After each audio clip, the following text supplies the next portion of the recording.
ॐ नमो भगवते वासुदेवाय। ॐ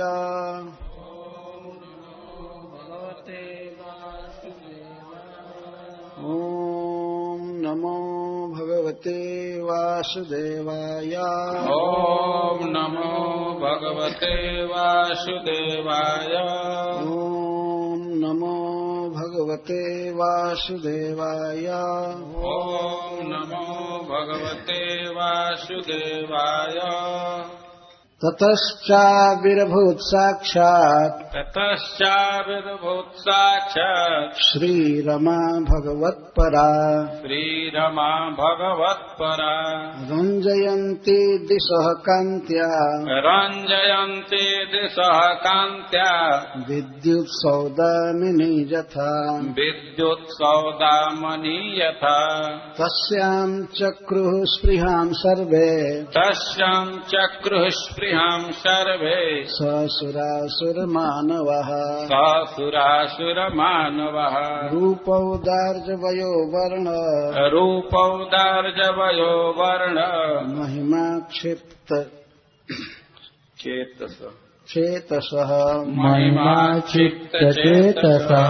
तस्या आसनमानिन्ये तस्यासनमानिन्ये महेन्द्रो महदद्भुतम्। महेन्द्रो महदद्भुतम्। मूर्तिमत्यः सरिश्रेष्ठः मूर्तिमत्यः परिश्रेष्ठः। हेम्बकुम्भैर्जलम् शुचि हेम्बकुम्भैर्जलम् शुचि। आभिषेचनिका भूमिः आविशेषनिका भूमिः। आहरत सकलौषधिः सकलौषधिः। गावः पञ्चपवित्राणि गावः पञ्चपवित्राणि। वसन्तो मधुमाधवौ वसन्तो मधुमाधवौ। ततः इसके बाद च इसके साथ ही आविः अभूत प्रकट हुई साक्षात मूर्तिमती श्री संपत्ति रमा भगवत प्रेयसी भगवत परा विष्णु परायणा रंजयंती रागवती करती हुई दिशा समस्त दिशाओं के जीवों को कांत्या कांति से विद्युत सौदामिनी यथा जैसे सुदाम पर्वत पर स्फटिक मणि की चट्टानों पर बिजली कुछ देर तक रुकती है उस तरह से अपनी प्रभा बिखेरती हुई तस्याम उस संपत्ति रूपश्री में चक्रुः किए स्पृहाम लालसा सर्वे सभी ससुरासुर मानवः सुर असुर और मानवों के सहित रूपा सौंदर्य औदार्य उदारता वयः नवयौवन वर्ण रंग आदि की महिमा बड़प्पन से आक्षिप्त चेतसः चेताकृष्ट हो गया।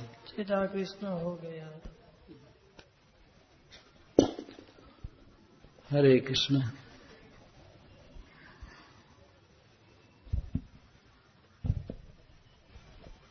इस कथा में पधारे हुए आप सबका स्वागत है।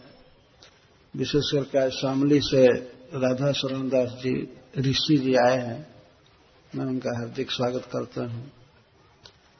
और अम्बाला से आए हुए भक्तों का मैं बहुत लेट स्वागत कर रहा हूं, तो रोज आते हैं।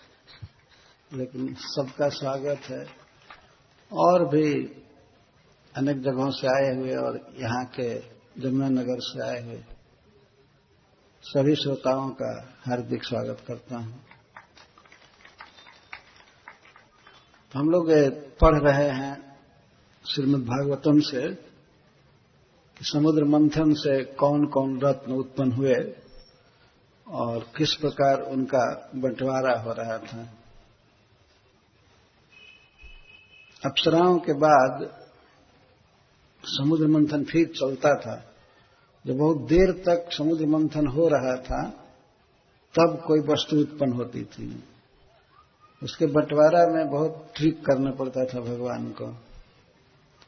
तो जब बांट लिया जाता था तो फिर चालू होता था और उत्साह बढ़ता जाता था, क्योंकि अब बहुत सी वस्तुएं निकलने लगी थी। तो पहले का किया हुआ मेहनत अब व्यर्थ नहीं जान पड़ता था, उत्साह बढ़ता गया। इसके बाद क्षीर समुद्र के लहरों पर जो मंदराचल से आंदोलित हो रहा था समुद्र, तो उसकी लहरों पर श्री जी प्रकट हुई। ध्यान रखना चाहिए कि श्री जी के दो स्वरूप हैं, इसलिए यहां पर श्री और रमा कहा जा रहा है। रमा का अर्थ है जो भगवान को रमयति या भगवंतम रमयति सा रमा, जो भगवान को सुखी करे सब प्रकार से, तो उसको रमा कहते हैं। तो भगवान की प्रेयसी रूपा है। और एक श्री का रूप है, श्री का अर्थ है धन संपत्ति। तो वह संपत्ति भी मूर्तिमती लक्ष्मी जी है। लक्ष्मी जी ही संपत्ति के रूप में है। यहां पर दोनों प्रकट हुई, दोनों प्रकट हुई, इसीलिए श्री और रमा शब्द का प्रयोग किया जा रहा है। बाद में दोनों मिलकर एक हो गई, एकीभूत हो गई और भगवान के वक्षस्थल पर निवास किया। भगवान ने उनको अपने वक्षस्थल पर स्थान दिया। तो श्रील सुखदेव गोस्वामी वर्णन करते हैं, ततश्च साक्षात श्री आविर्भूत। साक्षात का यहां अर्थ है मूर्तिमती। मूर्तिमती संपत्ति लक्ष्मी प्रकट हुई और भगवत प्रेयसी रमा तो प्रकट हो ही रही है। मूर्तिमती, यहां साक्षात का अर्थ है मूर्तिमती, मूर्ति धारण करके प्रकट हुई। रंजयंती दिशः कांत्या विद्युत सौदामणि यथा। तो जैसे किसी पर्वत पर जो स्फटिक मणि का है, ऊंचे ऊंचे शिखर होते हैं, तो बिजली जब चमकती है तो पर्वत के उस स्फटिक पर टकरा करके दूसरे शिखर पर जाती है, दूसरे से तीसरे चौथे ऐसे घूमती रहती है। तो कुछ देर तक रुकती है, अन्यथा बिजली तो चंचला है, तुरंत उगती है और विलीन हो जाती है। पर विद्युत सौदामणि जथा, ऐसा लग रहा था कि सौदामणि विद्युत ही अस्थिर है लक्ष्मी जी के रूप में। इसके द्वारा श्री जी के सौंदर्य का और उनके शरीर की कांति का वर्णन किया जा रहा है। बहुत सुंदरी, जो भगवत प्रेयसी हैं उनके विषय में कहना ही क्या है। तो दिशः रंजयंती, उस सारे दिशाओं में रहने वाले जीवों को, देवताओं को, मनुष्यों को, दैत्यों को, सबको रंजयंती, रंजित कर रही थी, आनंद में भर रहे थे। इसका अर्थ यह है, जैसे आगे का श्लोक कहेगा, सबके मन को रागवती कर रही थी। रागवती का अर्थ यह है कि सबके मन में स्पृहा हो रही थी। ध्यान रखना चाहिए कि जो संपत्ति रूपा लक्ष्मी जी हैं उन्हीं की इच्छा हो रही थी, भगवत प्रेयसी की नहीं। इस संसार में सभी चाहते हैं कि हमें धन मिले, सौभाग्य मिले, किसी कार्य में सफलता मिले, जस मिले, इसको श्री कहते हैं। इसीलिए श्रील सुखदेव गोस्वामी आगे कहते हैं कि तस्याम चक्रु स्पृहाम सर्वे ससुरासुर मानवा। स असुर सुर ससुरासुर मानवा, देवता, असुर और मनुष्य के साथ ही विश्व के जितने भी जीव हैं सब श्री की कामना किए। तस्याम सर्वे स्पृहाम चक्रु, सबकी लालसा हो गई कि हमें मिले हमें मिले। बहुत सावधानी से सुनना चाहिए। ऐसा नहीं है कि वे लोग दूषित भावना किए कि यह स्त्री मुझे मिल जाए। कभी कभी अधिष्ठित और अधिष्ठान में भेद नहीं माना जाता है। जैसे मान लीजिए भारत कहीं खेल करने गया, भारत के कुछ खिलाड़ी गए और वो जीत गए, तो कहा जाता है कि भारत जीत गया। वास्तव में 10-5 खिलाड़ी जीते हैं, लेकिन फिर भी ऐसा प्रयोग किया कि भारत जीत गया। तो इस तरह से श्री की स्वामिनी है लक्ष्मी जी, इसलिए धन की स्वामिनी है, इसलिए धन को भी श्री जी कहते हैं, ये लक्ष्मी कहते हैं। हमारे इस कान में तो लक्ष्मी पॉइंट कहते ही हैं पैसा को। कितना लक्ष्मी पॉइंट हुआ है ना, प्रकट बात है। तो सभी लोग लक्ष्मी की कामना किए, ये अर्थ है। सभी चाहते थे हमें राज्य मिले, भोग मिले, वैभव मिले, हम सुख से रहें। क्योंकि दुनिया में जो भी सुख से खा पी रहे हैं, पहन रहे हैं, ये सब लक्ष्मी जी की कृपा कटाक्ष का फल है, उनकी कृपा है। तो सबकी इच्छा हुई कि हमें यह लक्ष्मी मिले, मतलब हमें धन मिले, सौभाग्य मिले। देवता, मनुष्य और असुर, सबकी इच्छा हुई। यदि भगवत प्रेयसी में इस प्रकार की स्पृहा होती तो सुखदेव गोस्वामी पहले आगे कहे हैं कि तस्या श्रियः त्रिजगतो जनको जनन्या वक्षो निवास मकरोत। तो भगवान ने तीनों जगत के पिता हैं और श्री जी जननी हैं, वो जनक हैं, जननी हैं। और देवताओं का भाव कितना सुंदर है, आप पहले इसके बाद सुनेंगे। उनकी इच्छा नहीं हुई भगवत प्रेयसी के प्रति आकर्षण, अगर हुआ भी तो सबके मां बुद्धि हुई कि यही पोसने वाली है, जिलाने वाली, खिलाने वाली, तो उसकी इच्छा हुई। वास्तव में धन की इच्छा हुई। तो उस स्त्री में, धन में सबकी इच्छा हुई। तस्याम चक्रु स्पृहाम सर्वे, सर्वे तस्याम स्पृहाम चक्रु, सभी उसमें स्पृहा किए। ऐसा संसार में वास्तव में कोई नहीं है जो सौभाग्य नहीं चाहता है, जश नहीं चाहता है और रुपया पैसा नहीं चाहता है। चाहे कितना भी बड़ा विरक्त हो, वो भी तो चाहता है कि हमारा शरीर स्वस्थ रहे, हमें सुख सुविधा रहे। तो इसीलिए सुखदेव गोस्वामी कहते हैं कि उसमें सब लोग स्पृहा किए, ससुरासुर मानवा। और उसके सौंदर्य, उदारता, नवजौवन और वर्ण, इन सबके प्रति चित्त आकृष्ट हो गया। इन सब का अलग अलग अर्थ होगा। ये संपत्ति लक्ष्मी के लिए सुंदरता, उदारता, जवानी, वर्ण, इन सब की महिमा से सबका चित्त खिंच गया। ध्यान रखना चाहिए कि ये दोष बुद्धि नहीं करनी चाहिए मानवों में या दैत्यों में। दैत्यों में तो कुछ हो भी सकता है, लेकिन यहां पर सामान्य रूप से बताया जा रहा है कि सबकी राज्य लक्ष्मी और भोग के प्रति इच्छा हुई, धन आदि के प्रति। और इसीलिए देवताओं के द्वारा जगत जननी लक्ष्मी जी की सेवा के प्रकार का वर्णन किया जा रहा है। किस तरह भक्तों ने सेवा चालू किया, किसी के मन में कोई कामुक विचार की बात नहीं आई है, सेवा की बात आई। तस्या आसनमानिन्ये महेंद्रो महदद्भुतम। सबसे पहले महेंद्र, महाइंद्र अर्थात भगवान इंद्र, महत और अद्भुतम आसनम आनिन्ये, बहुत सुंदर, अद्भुत, अलौकिक और महान, बड़ा और कीमती, रत्नों से बना हुआ बहुत सुंदर आसन अर्थात सिंहासन इस तरह से लाए। कौन लाए? महेंद्र, इंद्रदेव लाए। क्योंकि लक्ष्मी जी प्रकट हुई तो खड़े कैसे रह सकती हैं, तो इस प्रकार उनकी भक्ति पूर्वक सेवा का वर्णन सुखदेव जी कर रहे। तो महेंद्र सबसे पहले आसन लाए। किसी के सत्कार में सबसे पहला सत्कार है उसे आसन देना, बैठने को कहना। तो महेंद्र आसन लाए। उस आसन के 2 गुण बता रहे हैं सुखदेव जी, महत और अद्भुतम। महत का अर्थ है महान और अद्भुत का अर्थ है उसका साइज, रंग और उसमें लगे हुए विचित्र रत्न होंगे, इसलिए अद्भुत कह रहे हैं। अद्भुत विचित्र आसन लाए। और मूर्तिमत्य सरिश्रेष्ठा हेम कुंभर जलम शुचि।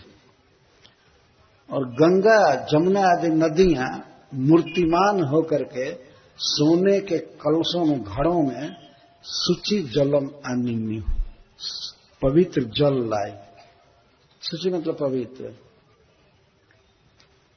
लक्ष्मी जी के तो पीने के लिए, चाहे उनके नहाने के लिए, अभिषेक के लिए, जो भी समझिए, तो मूर्तिमत्य सरिश्रेष्ठ। वास्तविक बात है उनका अभिषेक होना है।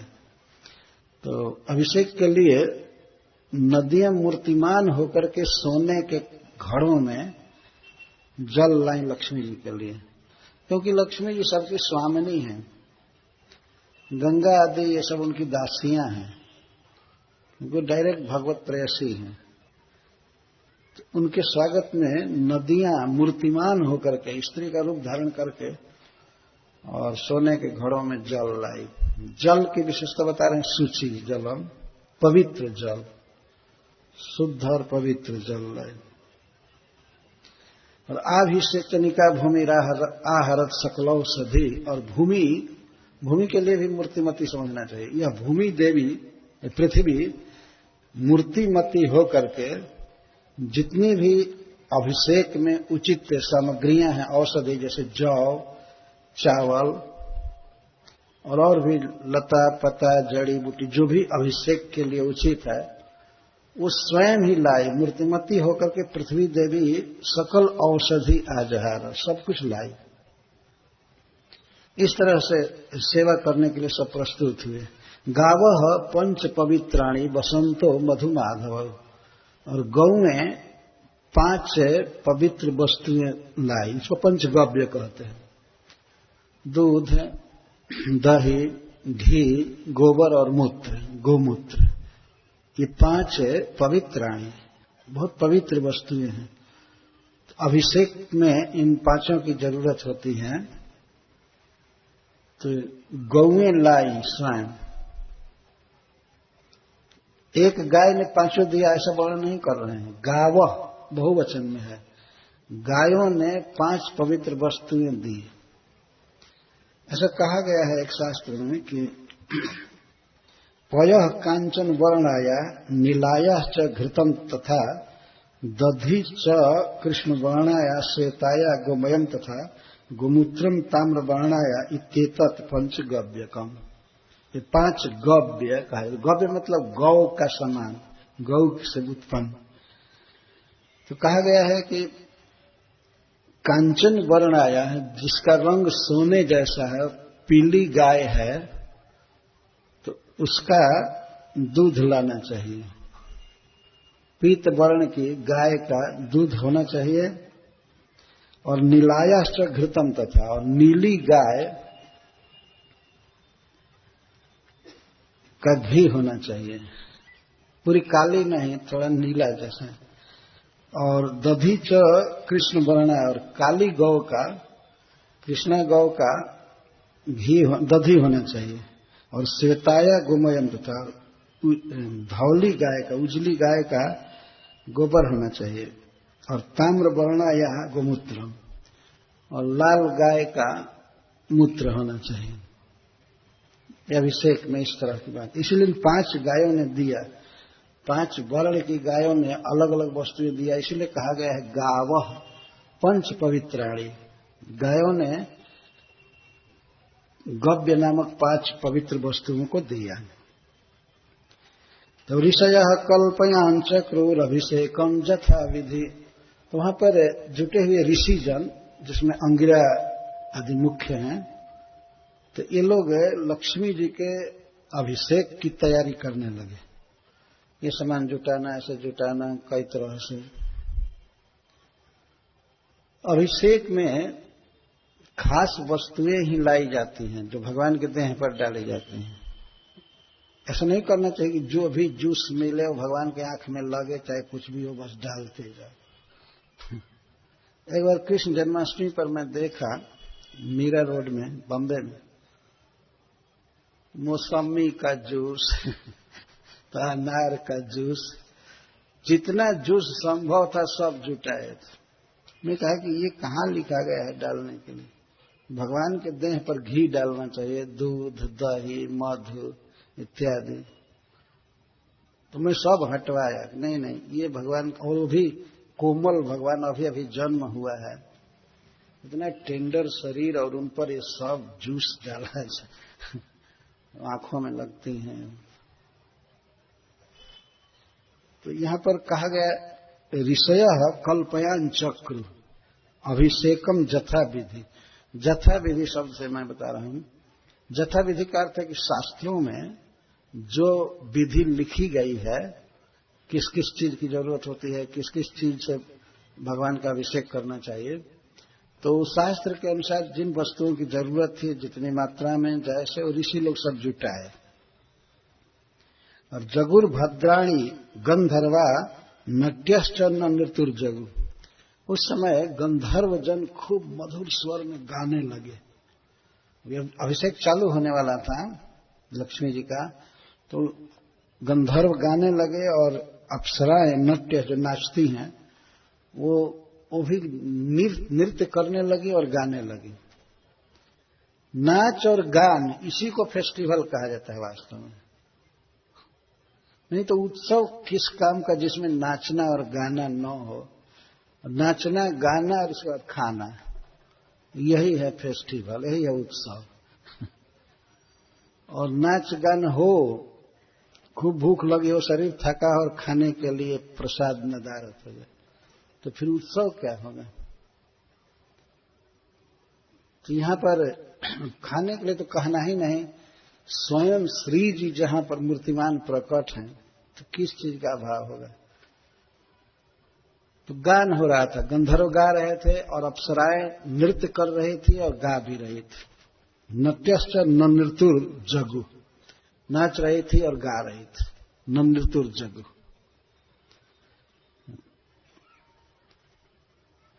गंधर्व क्या गा रहे थे? जगुर भद्राणी, बहुत मंगलमय गीत गा रहे थे। गंधर्व भगवान का ही जस गाते, भगवान की कीर्ति, उनके सौंदर्य का वर्णन, उनकी कृपा का वर्णन, उनके तेज का वर्णन, कृपा, इस तरह से वर्णन करते हैं। जहां भगवान का कीर्तन गाया जाता है, भगवान का नाम गाया जाता है, तो इसको भद्राणी कहते हैं, कल्याण करता है। जो गाते हैं, जो सुनते हैं, उन सबका हित करता है। तो गंधर्व भगवान की कीर्ति गा रहे थे, अप्सराएं नाच रही थी और गा रही थी, और मेघ स्वयं मूर्तिमान होकर बाजा बजा रहे थे, बादल बाजा बजा रहे, अथवा बादल मंद मंद गरज रहे थे और सब बाजे बज रहे थे। लेकिन प्रथमा विभक्ति में मेघा है, तो इसका अर्थ है कि मेघ बहुत बाजे बजा रहे थे। मृदंग पणव मूर्जा नक गोमुखान, मृदंग, पणव, मूरज, आनक और गोमुख, शंख, वेणु, वीणा, इन सबको बादल स्वयं बजा रहे थे, मूर्तिमान देवता के रूप में होकर के। शंख, वेणु और वीणा, शंख, वेणु, वीणा। शंख और वेणु ये मुख से बजाए जाते हैं। तो श्री भगवान शंख लिए रहते हैं, कभी कभी वो बजाते हैं, और स्वयं भगवान श्री कृष्ण तो वेणु लिए रहते हैं। ये भगवान का परिचय कोई पूछे कि भगवान कैसे है, क्या रूप है, तो पहला परिचय दिया जाएगा कि वो बांसुरी बजाते हैं। पहला परिचय वेणुम कोड़ंतम अरविंद दलायताक्ष, और उनकी आंखें कमल दल के समान सुंदर है, उससे भी अधिक सुंदर। बरहावतंसम, और उनके सिर पर मोर पंख का मुकुट। अवतंस का अर्थ है मुकुट। बरह मतलब मयूर, मयूर पंख का मुकुट पहनते, और कोटि कोटि कामदेव से भी अधिक सुंदर। बाजा बजना और ढंग से एक बहुत बड़ी बात है। भगवान के कीर्तन में और उनके पद गान में, नाम संकीर्तन में यदि ठीक से बाजा बजता है तब आनंद आता है। इसीलिए बहुत तैयारी करनी चाहिए, बहुत अभ्यास, प्रैक्टिस करना चाहिए। यह बहुत बड़ी सेवा है भगवान के कीर्तन में बाजा बजाना।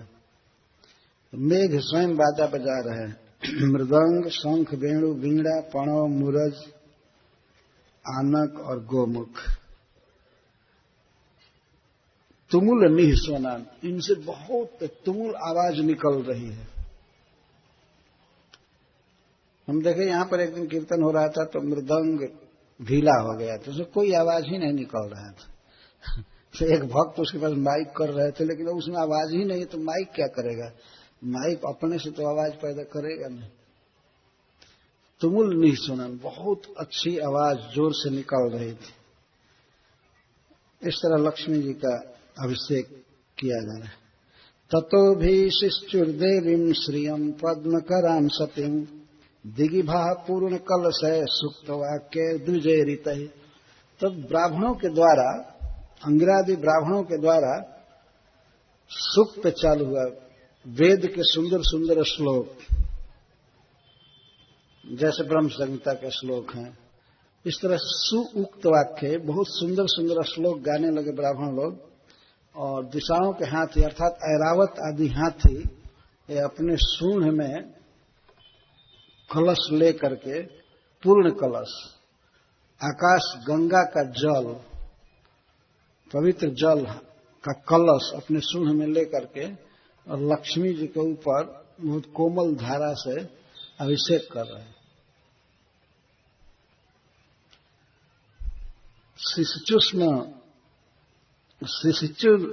ततो शिशि चतुर्देवीं, देवीं का अर्थ जो द्योतमान है अथवा क्रीड़ा करती हैं, जो वैभव दान द्वारा, धन वितरण द्वारा क्रीड़ा करती रहती हैं, को देवी कहते हैं। और श्रियम संपत्ति रूपा लक्ष्मी, पद्मकराम हस्त कमलाम, अपने कमल हस्ताम, अपने हाथ में कमल ली थी। यह भगवत प्रेयसी का वर्णन है। श्री जी अपने हाथ में हमेशा कमल लिए रहती हैं।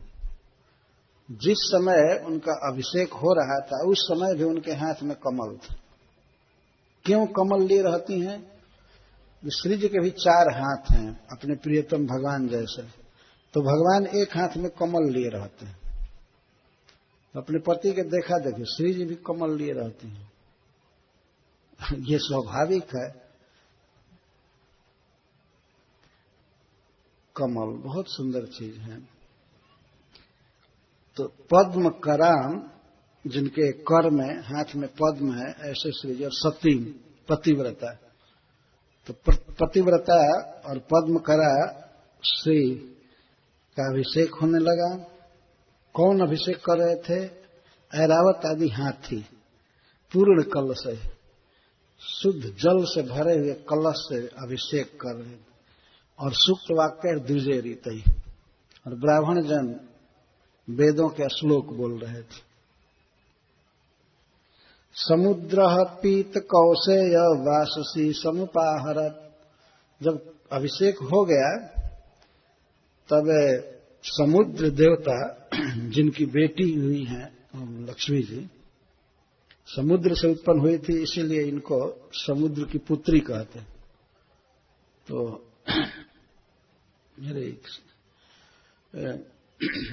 अपनी पुत्री के इस अभिषेक में समुद्र 2 रेशमी वस्त्र लाए, एक नीचे के पहनने के और एक ओढ़ने के, ओढ़नी, जैसे ब्रज में स्त्रियां पहनती हैं इस तरह से। वाससी 2 वस्त्र।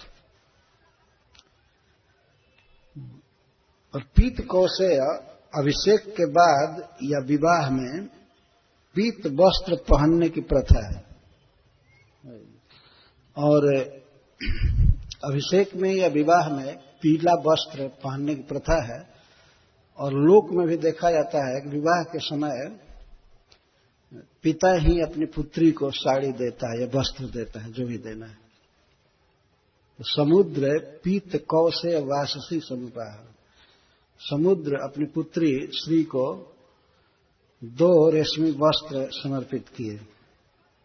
वरुण सृजम वैजयंतीम, और वरुण देव जो इंद्र के भाई हैं उन्होंने वैजयंती माला दिया।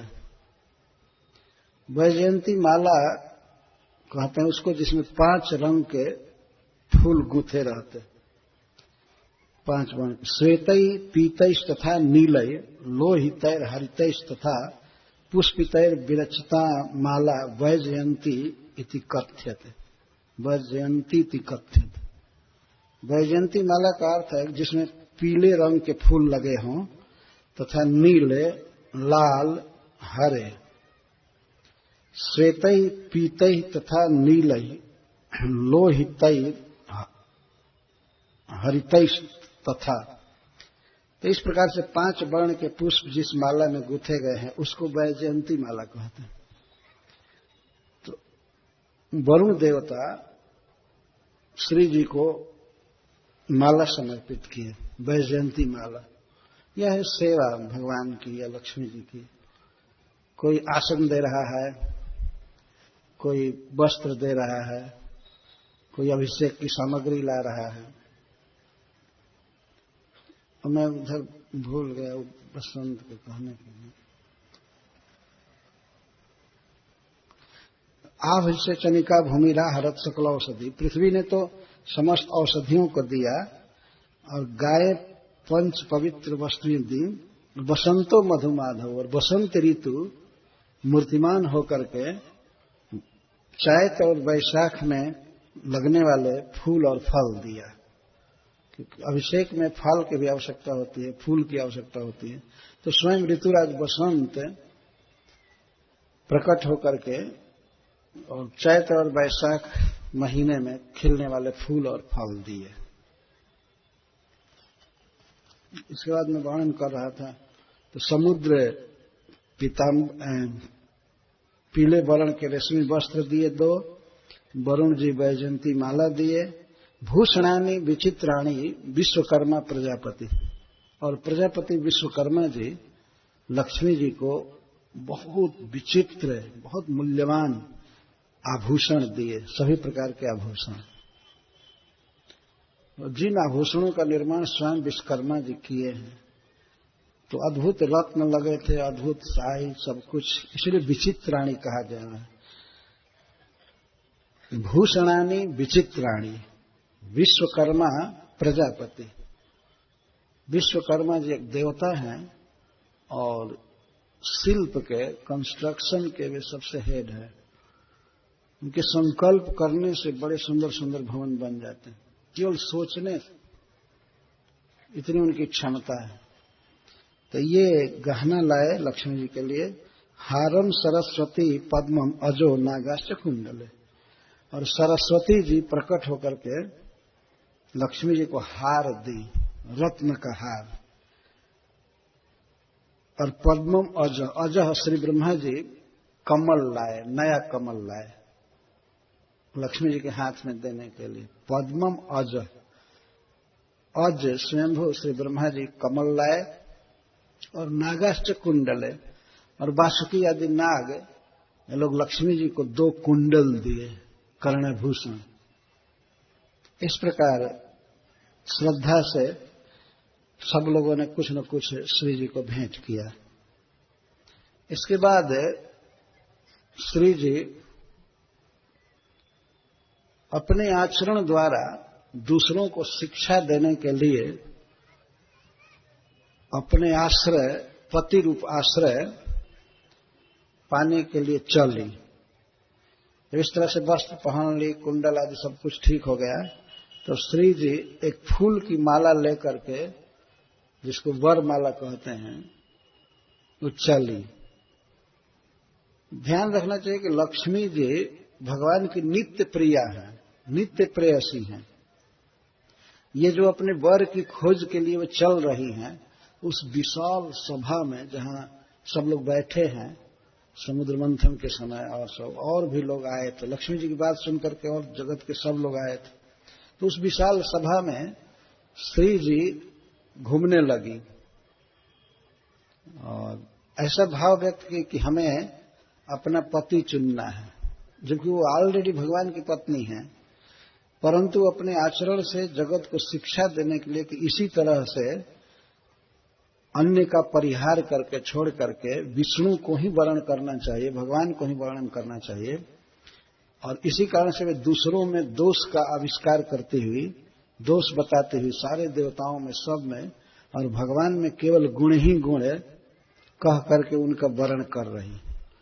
तो किस तरह स्वयंवर के लिए अपना वर स्वयं चुनने के लिए श्री जी चलती हैं, इसका वर्णन सुखदेव जी करते हैं। ततः कृत स्वस्तेनोत्पलस्रजम् नदद्विरेफाम् परिगृह्य पाणिना चचाल वक्त्रम् सुकपोलकुण्डलम् सव्रीडहासम् दधति सुशोभनम्। श्री जी जब वर माला लेकर के, जय माला लेकर के और वर के अन्वेषण में चलती हैं, तो मानो सुखदेव गोस्वामी चित्र खींचने जैसा वर्णन कर रहे हैं। उसमें वीडियो कैमरा रहा होता तो श्री जी का फोटो आया होता, कैसे वो चल रही। परंतु इतना आश्वासन है कि सुखदेव गोस्वामी जी के शब्दों में वही शक्ति है, तो वीडियो जैसे काम करता है, उपस्थित कर देता है वो दृश्य। ततः कृत स्वस्तेना, इसके बाद श्री जी का स्वस्ति वाचन हुआ, उनके हित के लिए, उनके कल्याण के लिए भक्तों ने, ब्राह्मणों ने उनके विषय में मंत्र पढ़ा वेदों से। और श्री जी इसके बाद सज धज करके, अलंकृत होकर के चली चचाल। क्या लेकर के? परिगृह्य पाणिना, अपने एक हाथ में उत्पल सृजम, कमल की माला लेकर के चले। एक ऐसी माला थी जिसमें केवल कमल खिला हुआ था, कमल था। आप लोगों ने देखा होगा कभी कभी केवल कमल की माला बनाई जाती, कुमुदनी की। कमल तो इधर मिलता नहीं, कुमुदनी की माला। तो कमल की माला लेकर के चली, नदद्विरेफा, जिस पर भंवरे भन भन भन भन भन कर रहे थे। इतनी ताजी माला थी, इतना सुगंध था फूलों में कि भंवरे उस पर मंडरा रहे थे। और एक हाथ से लेकर के चली थी। एक हाथ से क्यों पकड़ी थी? परिगृह्य पाणिना, एक हाथ से इसलिए पकड़ी थी कि दूसरे हाथ से अपने साड़ी के आंचल को संभाल करके उन्हें अपने सिर पर रखना था। तो दाएं हाथ में वे कमल की माला लेकर के चल रही और बाएं हाथ से अपने को संभाल रही। कभी कभी उनके मुख पर भी भ्रमर आते हैं, उनको भी हटा रही है कि फूल के भ्रम से, कमल के भ्रम से भंवरे भी श्री जी के मुख पर आ रहे हैं। इसलिए एक हाथ से कमल पकड़ी, माला पकड़ी है। चचाल वक्त्रम सुकपोल कुंडलम सव्रीडहासम दधति सुशोभनम। अब श्री जी के मुख का वर्णन कर रहे हैं श्रील सुखदेव गोस्वामी। वक्त्रम सुकपोल कुंडलम, बहुत सुंदर गाल है श्री जी का। ध्यान रखना चाहिए कि श्रील सुखदेव गोस्वामी मां के भाव से श्री जी का वर्णन कर रहे हैं। परम सुंदरी, भगवत प्रेयसी। तो सुकपोल, सुंदर कपोल है। सुकुंडलम, और कुंडल बहुत अच्छा है जो कानों में झूम रहा है। और सव्रीडहासम, श्री जी के मुख पर लज्जा के साथ मुस्कान है, हंसी है। स्वाभाविक स्त्री के मुख पर मुस्कान हो, हंसी हो, लेकिन उस पर लज्जा का अंकुश होना चाहिए, सलज्ज हंसी। इस तरह श्री जी के मुख पर स्वाभाविक हंसी थी, परंतु उस पर लज्जा का अंकुश था। तो सुखदेव गोस्वामी कहते सव्रीडहासम, व्रीड़ा मतलब लज्जा, लज्जा के साथ हंसी थी। सुशोभनम, अतिशय सुंदर मुख। ऐसे मुख से युक्त श्री जी एक हाथ से माला लिए हुए चचाल चली। चचाल का अर्थ है यहाँ चली। कहां से? आसन से। इंद्र भगवान के दिए हुए आसन पर वो पहले बैठी थी और फिर अभिषेक हुआ था। इसके बाद वहां से चली माला लेकर के। तो श्री जी के सौंदर्य का और वर्णन करते हैं सुखदेव गोस्वामी। स्तन द्वयम चाति कृशोदरी समम निरंतरम चंदन कुंकुमोक्षितम। स्तन द्वयम दधती तिशेषा। श्री जी के दोनों स्तन बड़े सुंदर हैं, समम एक समान है, निरंतरम दोनों में दूरी बहुत कम है, दूरी नहीं है स्तनों के बीच। इससे सिद्ध होता है कि बड़े बड़े स्तन हैं। चंदन कुंकुमोक्षितम, और स्तनों पर चंदन और कुंकुम का उक्षितम लेप है। ततस्ततो नूपुरवल्गु सिंजनहि विसर्पति हिमलते वसा बभौ। और जगह जगह जब चल रही हैं उस विशाल सभा में, ततस्ततः का तत्र तत्र नूपुर बल्गु सिंजितई, ये चलती हैं तो उनके पैर के सुंदर पायजे बहुत सुंदर ध्वनि करते हैं, बहुत मधुर ध्वनि करते हैं। और इस तरह से जब वो घूम रही थी तो ऐसा लगता था कि सोने की लता चंचल होकर के, जंगम होकर के उस सभा में घूम रही है। हेमलता इव बभौ। यद्यपि ऐसा कभी होता नहीं है कि कोई लता घूमे चले, लेकिन श्री जी स्वयं गौर वर्ण की हैं, पीली साड़ी पहनी है और अलंकार आदि बहुत सुंदर था। तो ऐसा लग रहा था कि सोने की लता, हेमलता विसर्पति, वही घूम रही है यहां से वहां। बभौ, इस तरह से वो परम सुंदर लग रही थी। सोने की लता है, चूंकि फूल की माला ली हैं और साड़ी ओढ़ी हैं, तो कई इसीलिए लता से उपमा दी जा रही है, लता। और विसर्पति इधर से उधर चल रही हैं, देख रही हैं, लोगों पर देख रही हैं। श्रील सुखदेव गोस्वामी हेम लता इव बभौ, स्वर्ण लता जैसी सुंदर लग रही थी। यदि ऐसा कभी हो कि कोई पीली लता हो, गोल्डन लता हो, और वो चलने लगे, अपने थाला से, अपने स्थान से चलने लगे, तो इस तरह से श्री जी चल रही और बभौ बहुत सुंदर लग रही। क्यों घूम रही थी उस सभा में? तो सुखदेव जी कहते हैं, विलोकयन्ति निरवद्यमात्मनः पदम ध्रुवम चाव्यभिचारि सद्गुणम् गंधर्व जक्षासुर सिद्ध चारण प्रविष्ट पेया विसुनान्य बिंदत। विलोकयन्ति, श्री जी देख रही हैं, सब पर देख रही हैं, वहां बैठे हुए लोगों पर भी, और जो अतीत में बीत गए हैं और वर्तमान में हैं, भविष्य में होने वाले जितने भी बड़े बड़े श्रेष्ठ लोग, सबकी समीक्षा कर रही हैं। विलोकयन्ति, और अपने लिए आत्मनः निर्वद्यम पदम, अपने लिए निर्दोष पति चुनना चाहती हैं। तो भगवान को पहले से ही स्वीकार कर ही चुकी हैं अनादि काल से, लेकिन दूसरों को शिक्षा देने के लिए इस तरह से चुनाव कर रही हैं। आत्मनः निर्वद्यम पदम, अपने लिए निर्वद्य निर्दोष पद, अवध्य का अर्थ होता है दोष, निर्वद्य मतलब निर्दोष, पदम पति रूपम, वे पति की खोज में हैं। कैसा पति? ध्रुवम, जो नित्य होना चाहिए, लक्ष्मी जी के मन में है, जो नित्य होना चाहिए। ऐसा तो केवल भगवान ही है। नित्य का अर्थ है जो अनादिकाल से है और अनंत काल तक रहेगा, इस समय भी उसी रूप में है। उसकी जवानी में हरास नहीं होना चाहिए, उसका धन कम नहीं होना चाहिए, उसका ज्ञान कम नहीं होना चाहिए। तो भी संसार में ऐसा कौन है जो नित्य है?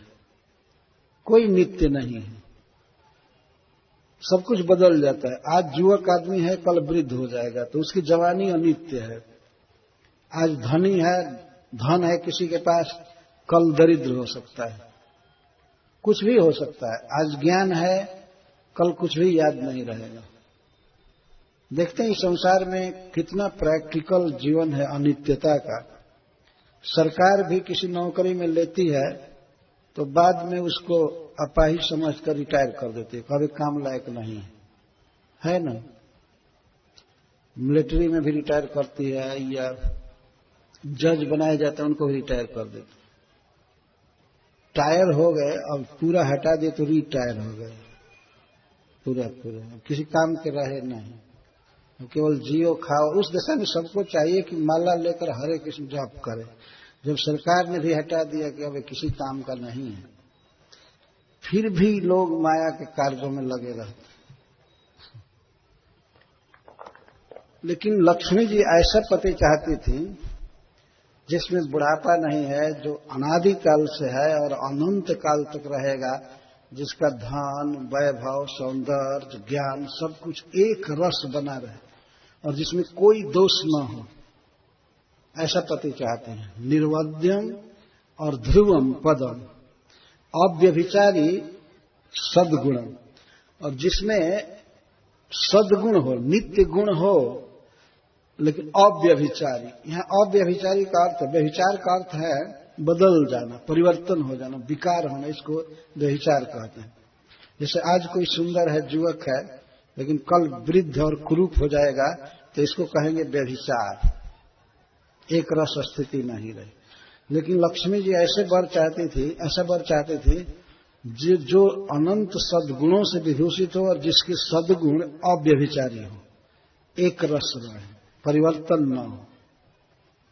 ऐसे अपने पद आश्रय के लिए वे माला लेकर के घूम रही थी, परंतु गंधर्वों में, यक्षों में, असुरों में, सिद्धों में, चारणों में और देवताओं में कहीं भी ऐसा एक भी व्यक्ति उनकी दृष्टि में नहीं आया। गंधर्व, यक्षा, सुर, सिद्ध, चारण, त्रैविष्ट पेया दिशु नानो बिंदत, कहीं भी किसी को भी नहीं देखा, चाहे देवताओं में, असुरों में, गंधर्वों में, यक्षों में, या चारणों में, सिद्धों में। फिर मनुष्यों में तो उन्होंने दृष्टि भी नहीं डाला कि मनुष्य में कोई ऐसा है। मनुष्य तो सबसे कम उम्र वाला व्यक्ति होता है, सबसे कम ज्ञान। अभिमान बहुत होता है कि हमको बहुत ज्ञान है, और 10-20 वर्ष की आयु होती है, लेकिन सोचता है कि कल्प तक मेरा अंत नहीं होने वाला है।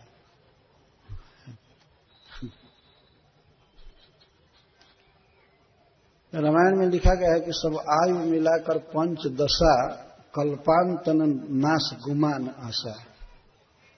10-5 वर्ष की आयु होती है कलयुग में, लेकिन मनुष्य ऐसा सोचता है कि अब हम मार्कंडे जी जैसा कल्प पर्यंत जीने वाले, हमारा नाश नहीं होने वाला। मनुष्य को मृत्यु को जरूर देखना चाहिए यदि अपना कल्याण चाहता है तो, कि 2 दिन की जिंदगी है, जाना है, इसलिए भगवान की भक्ति कर ले, शुभ कर्म कर ले, पाप न करें। लेकिन ऐसा ज्ञान छाया हुआ है। लक्ष्मी जी अपना इस तरह का आश्रय चाहती हैं, लेकिन गंधर्वों में और यक्षों में, गंधर्वों में कोई नहीं मिला।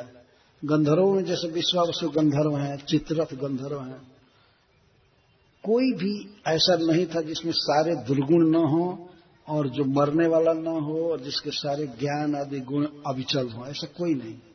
यक्षों में जैसे कुबेर जी हैं, कोई ऐसा नहीं, न अनुअविंदत, नहीं पाए। असुरों में बलि महाराज, प्रहलाद महाराज, ये बहुत बड़े बड़े लोग हैं, हिरण्यकश्यप आदि, सब कुछ, कोई ऐसा नहीं। और चारणों में, सिद्धों में कहीं नहीं पाई। लक्ष्मी जी कहीं भी नहीं देख रही हैं किसी भी व्यक्ति को, मुकुंद के अलावा, विष्णु के अलावा कहीं भी किसी में दोषहीनता नहीं है और सर्वगुण की विद्यमानता नहीं है। उसी को कह रही हैं। लक्ष्मी जी अपने मन में क्या क्या सोचती हैं, इसी का वर्णन सुखदेव गोस्वामी करते हैं। लक्ष्मी जी कहती हैं, नूनम तपोजस्य न मन्यु निर्जय ज्ञानम क्वचित् तच्चन संगवर्जितम कश्चिद महान्तस्य न काम निर्जयो स ईश्वरः किम परतो व्यपाश्रय। लक्ष्मी सोच रही हैं, इस संसार में बहुत बड़े बड़े तपस्वी लोग हैं, नूनम तपह किए हैं, बहुत इंद्रियों को बस में करके और तप करने वाले बहुत हुए हैं। लेकिन देखा जाता है, लक्ष्मी जी कह रही है कि नूनम तपो जस्य न मन निर्दय, बहुत बड़ी तपस्या किए, दूब की घास खा करके जिए, इंद्रिय तिथि का कोई प्रश्न नहीं है।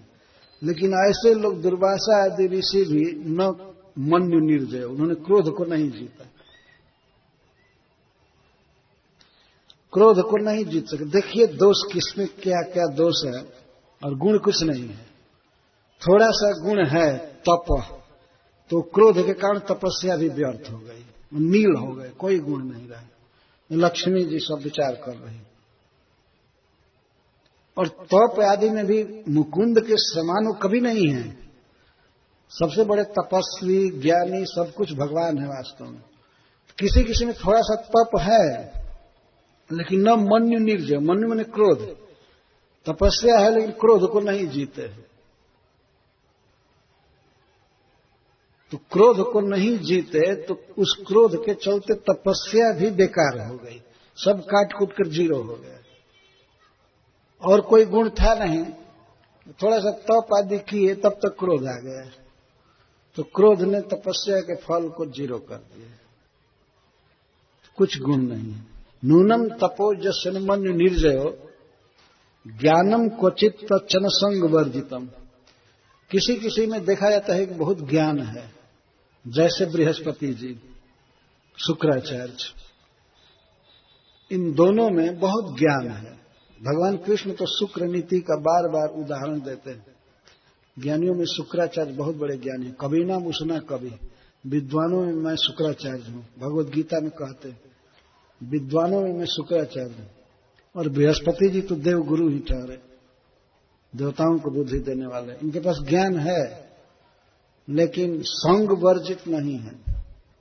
इनकी जो सांसारिक आसक्ति है वो ज्यों की त्यों बनी हुई है, वैराग्य नहीं है, इसलिए वो ज्ञान भी बेकार हो गया।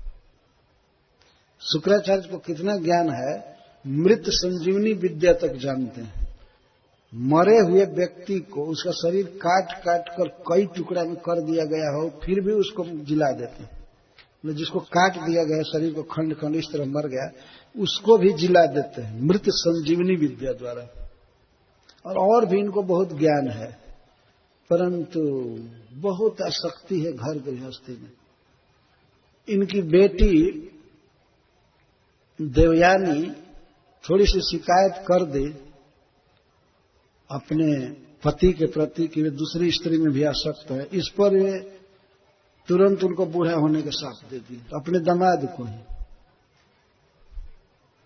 अटैचमेंट है घर में, और पत्नी में या राजभोग में असुरों के यहां सर्विस करते हैं। जितने असुर हैं उनके पुरोहित शुक्राचार्य हैं, और असुर क्या करेंगे सबको विदित है। उनको देवताओं के विरुद्ध राय देना, ये देना, और इसलिए कि ये देवता, ये असुर जो हैं बृहस्पति वगैरह, ये हमको कुछ देंगे, हम सुख से रहेंगे। तो ज्ञान किस काम का हो, किस काम का ज्ञान हुआ? तो ज्ञान भी नहीं हो, ज्ञान भी जीरो हुआ। और कश्चित महान तस्न काम निर्जय। कोई कोई बहुत बड़े हैं, बहुत बड़े हैं जन्म की दृष्टि से, ज्ञान की दृष्टि से, जो महिमावान है, जैसे ब्रह्मा जी या सोम, चंद्रमा, पर इन्होंने काम वासना को नहीं जीता है। लक्ष्मी जी कह रहे हैं जिसमें काम है वो हमारा आश्रय नहीं हो सकता है। लक्ष्मी जी साफ कह रही हैं, जिसमें किसी चीज को भोगने की लालसा है, काम वासना है, और उसमें भी स्त्री को भोगने की वासना है, वह व्यक्ति चाहे कितना भी महान हो, किसी काम का नहीं है। तो ब्रह्मा जी में महत्व है, बहुत बड़े हैं, चारों वेदों के विद्वान हैं, पितामह कहे जाते हैं इस विश्व के, परंतु वे भी अपनी पुत्री पर आसक्त होकर उसके पीछे पीछे दौड़े थे। और जबकि वो हरिणी बनकर के दौड़ी थी लज्जा के मारे, तो ये भी हरिण बनकर उसका पीछा किए। तो लक्ष्मी जी कहते ये बेकार है, ये हमारे पति नहीं हो सकते। हमारा पति वो होगा जिसमें काम वासना बिल्कुल नहीं है। वो तो वैसे तो केवल भगवान ही है। तो कश्चित महान तस्य काम निर्जय, कोई महान है, महिमावान है, महत्ववान है, लेकिन उसमें काम है, काम को उसने नहीं जीता है। तो इस तरह से सारे गुण पर पानी फिर गया। और चंद्रमा सोम इतने आसक्त, इतने कामी व्यक्ति कि वे अपनी गुरु की पत्नी को किडनैप किए, अपहरण किए जबरदस्त, और गुरु पत्नी के साथ उन्होंने गमन किया और एक पुत्र उत्पन्न हुआ जिसे बुध कहते हैं, जिसका नाम ब्रह्मा जी ने रखा। तो इस प्रकार का व्यक्ति इतना महान, जगत को आलोकित करते हैं, समस्त ब्राह्मणों के और पेड़ पौधों के राजा हैं, चंद्रमा पोषण करते हैं, लेकिन गुरु पत्नी को उन्होंने बलात् ले लिया और बृहस्पति जी के विनय करने पर भी नहीं छोड़ रहे थे। झगड़ा हुआ, उसके लिए बहुत बड़ा युद्ध हुआ, तब जा करके उन्होंने छोड़ा उसको। तो इतना बड़ा व्यक्ति ब्रह्मा जी और इतने बड़े चंद्रमा, लेकिन इन्होंने काम को नहीं जीता, इसलिए सब थर्ड क्लास, बिल्कुल बेकार, ये हमारा आश्रय नहीं हो सकते। लक्ष्मी जी विचार कर रहे हैं और आगे कहती हैं, धर्म क्वचित सईश्वर किम परतो व्यपाश्रय। और फिर इंद्र पर विचार करती हैं, सईश्वर किम परतो व्यपाश्रय, वह ईश्वर कैसे हो सकता है जो दूसरे पर आश्रित है। परतः व्यपाश्रित, व्यपाश्रित दूसरे पर आश्रित है। इंद्र हमेशा उपेंद्र की शरण में रहते हैं। वामन भगवान जो स्वर्ग में उपेंद्र के रूप में रहते हैं, देवता के रूप में, और बावना के रूप में नहीं रहते हैं, तो उपेंद्र के आश्रय में हमेशा इंद्र रहते हैं। तो वह ईश्वर क्या है जो दूसरे के सहारे पर रहेगा। अथवा परतः व्यपाश्रय, जिस व्यक्ति के शत्रु उसको हमेशा बार बार अपने स्थान से हटा देते हैं, स्वर्ग से बार बार हटना पड़ता है इंद्र को, तो वो ईश्वर कैसे हो सकता है। वो ईश्वर है नहीं, इसका मतलब बहुत कमजोर, जिसको उपेंद्र का आश्रय लेना पड़ता है और जिसको बलि आदि शत्रु बार बार स्वर्ग से हटा देते हैं, वो कैसे ईश्वर हो सकता है। अर्थात इंद्र हमारा आश्रय नहीं हो सकता है। लक्ष्मी जी सबसे महान महिमा वाली स्त्री हैं, महिला है, और वे अपने लिए आश्रय ढूंढ रही हैं। इसे ये सीखना है कि वास्तव में समस्त जीवों के, सबके एकमात्र आश्रय श्री विष्णु हैं, और वे सर्व दोष विवर्जित हैं, सर्व सद्गुण मंडित हैं। उनमें सारे सद्गुण हैं और कोई दोष नहीं है भगवान में। वे काम को जीते हैं, उनमें क्रोध नहीं है। विष्णु में क्रोध नहीं है, इसका इतना सुंदर ज्वलंत उदाहरण भागवत में दिया गया है। सब कहा गया है, एक बार सुखदेव जी कथा कह रहे हैं कि सरस्वती नदी के तट पर कुछ ऋषि लोग यज्ञ कर रहे थे। तो यज्ञ करने में ये विचार चला कि भाई तीनों ईश्वरों में, देवताओं में सर्वश्रेष्ठ कौन है, इसको जांच करके आया जाए। सब लोगों ने मिल करके भृगु जी को नियुक्त किया कि आप जाकर के परीक्षण करके आइए कि इन तीनों भगवानों में, देवताओं में कौन श्रेष्ठ। तो भृगु जी तो जानते थे, लेकिन दुनिया को सिखाने के लिए वो गए। तो सबसे पहले वे ब्रह्म लोक गए, सत्य लोक, ब्रह्मा जी के पुत्र है। तो जब भी ब्रह्मा जी से पहले मिलते थे तो प्रणाम करते थे, और इस बार तो इनको एग्जाम लेना था, परीक्षा लेना था ब्रह्मा जी के धैर्य की। ब्रह्मा जी में कितना धैर्य है, कितनी सहनशीलता है। तो ब्रह्मा जी ये सोचे कि प्रणाम करेगा, हमेशा किया ही था। तो भृगु जी गए और बस चुपचाप ऐसे पूछे, कैसे हैं पिताजी? ब्रह्मा जी तो देख करके दंग हो गए। विधि का लड़का इतना नालायक हो जाए। वो सोचे इसको क्या हो गया है, लेकिन फिर बाद में एक अज्ञान आया, आखिर अपना पुत्र है, इसको कुछ बोलूंगा तो हमारी लोग आलोचना करेंगे कि आप कैसे ट्रेनिंग दिए हैं इसको। अब स्वयं निंदा करने लगे बेटा की। तो चुपचाप रह गए, बोले नहीं, लेकिन क्रोध मन में बहुत आया, यह प्रणाम नहीं किया। तो अभी प्रणाम की जिसको इच्छा है वो कैसे भगवान हो सकता है? प्रणाम न किया जाए, इसी में वो आधा हो गया, बिगड़ जाए, हाय हमको कुछ नहीं मिला। अब बताइए, इतने अभाव की अनुभूति जिस व्यक्ति को हो और अपेक्षा हो कि ये हमको प्रणाम करे, चाहे बेटा हो चाहे बेटी, कुछ कोई हो, तो कैसे पूर्ण व्यक्ति माना जाएगा? तो ब्रह्मा जी की परीक्षा भृगु जी ले लिए, बहुत क्रोध किए, क्रोध को पी गए, चुपचाप रह गए। ब्रह्मा जी बोले नहीं।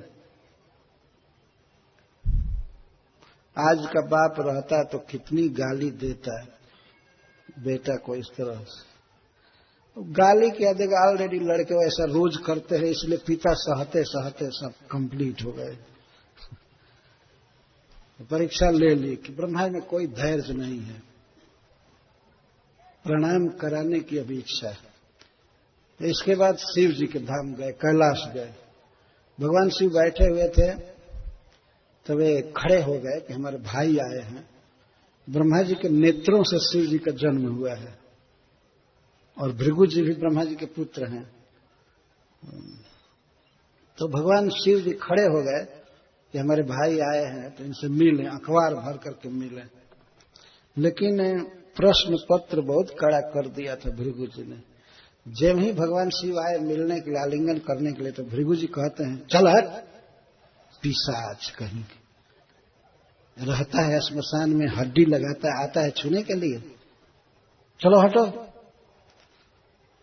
अरे बाप रे बाप, वो भगवान शिव आ रहे प्रेम से मिलने के लिए, और इनको वो कह दे पिशाच हो, तुम नहाते नहीं हो कभी, और श्मशान में डेरा डाल करके रहते हो, राख लगाते हो, हड्डी पहनते हो, तुमको छूना कितना बड़ा पाप होगा, चलो हटो। ये तो असह्य हो गया भगवान शिव के लिए। इतना क्रोध हुआ, इतना क्रोध हुआ कि त्रिशूल उठाकर क्या मर्डर करने के लिए तैयार हो गए। बताइए, अरे भाई है, अगर कुछ बोल ही दिया तो सहना चाहिए ना, तब ना वो ईश्वर है। उसकी शक्ति कितनी है, सहन शक्ति। लेकिन वो त्रिशूल उठा करके एकदम मस्तक काटने के लिए चल दिए। तब तक पार्वती जी पैर पर गिर करके मनाई, बहुत भारी बेइज्जती होगी दुनिया में, ऐसा मत कीजिए, ये सब क्या गलती की, थोड़ा बोल दिए तो क्या किए। तो चरण पकड़ करके मना ले, इसके बाद शांत हुए। लेकिन शांत हुए पर सांप जैसा लंबी सांस लेते हुए शांत हुए। और भृगु जी को तो केवल परीक्षा लेना है, तो पहले से ही जानते थे कि ये लोग क्या करेंगे। इसके बाद गए बैकुंठ, जो इसी जगत में बैकुंठ है, वहां गए तो श्री भगवान शेष सज्जा पर लेटे थे और श्री जी चरण दबा रही थी। तो पहुंच गए, और पहुंच करके जाते ही लात मारे भगवान की छाती में। ये देखिए परीक्षा, अपना चरण मारे छाती में और कहे आलसी कहीं कि हमेशा सोए ही रहते हो। भगवान को कहते ही है गर्भोदक साई, कारणोदक साई, क्षीरोदक साई, सोने वाला। वो तो दिव्य निद्रा में भगवान रहते हैं। हम लोग जैसे तमोगुण में भगवान कभी नहीं रहते। तो आंख बंद किए कि ये सारी दुनिया की गतिविधि को देखते हैं। तो इन्होंने ऐसे कहा, और कहा ही नहीं, लात मारा छाती में। भगवान हड़बड़ा करके उठे, और उठ करके नीचे बैठे, और इनको उस बेड पर बैठा करके, और भगवान चरण दबाने लगे। कहे कि आपके चरण कमल बड़े कोमल हैं, मेरी छाती कठोर है, आपके चरणों में चोट लग गई होगी, आप मुझे क्षमा करेंगे। आपके आने की सूचना मुझे नहीं थी, नहीं तो मैं आपका रिसेप्शन किया होता, आपको आपकी अगवानी किया होता, आप मुझे क्षमा कीजिए। और भगवान चरण दबाने लगे। चरण दबा रहे थे, भृगु जी बैठे थे, और उनके आंखों में स्नेह के आनंद के आंसू आ गए भृगु जी। भगवान बार बार क्षमा मांग रहे हैं कि हमारी छाती कठोर है, आपके कोमल चरणों में चोट लगी होगी। अगर शिव जी को ये लात मार दिए होते तो क्या न्यूज आता कि भृगु जी गए दुनिया से, है ना। केवल बात बोलने से उतना मरने से बच गए थे किसी तरह, केवल बात बोलने से। और लात मारे होते तो क्या होता है, शिव जी लात पकड़ करके ऐसा पटकते मारते कि उसी समय खत्म हो गए। लेकिन देखिए भगवान किसको कहते हैं, जिसमें अपार धैर्य है, अपार शांति है, क्षमा है और अनपेक्षता है। हमको कोई प्रणाम करे या मत करे, हमको कोई कुछ दे या मत दे, तो पूर्ण है, भगवान है। और उसके बाद भृगु जी के चरण को भगवान ने अपने छाती पर सदा के लिए धारण कर लिया। वो इतना जोर से ब्राह्मण मारा था कि वो लात बिल्कुल छाप मार दिया। अब तक भृगु पद चिन्ह धारण करते हैं भगवान, अपना सौभाग्य मान करके। एक ब्राह्मण का पूज्य चरण हमारे वक्षस्थल पर है। भगवान ब्रह्मण्य देव है। तो इस प्रकार भृगु जी आए और उन्होंने तीनों देवताओं के पास जो कुछ बीती थी सब सुनाया कि ये बात। तो कोई संदेह रह गया क्या कि वास्तविक ईश्वर कौन है, वास्तविक भगवान कौन है। तो श्री जी यहां वैसे ही विचार कर रही हैं। ऐसा नहीं है कि वो आज विचार की है, लेकिन जगत के जीवों को सिखाने के लिए कि विष्णु ही आराध्य हैं, मुकुंद ही आराध्य हैं, इस बात को कह रहे हैं।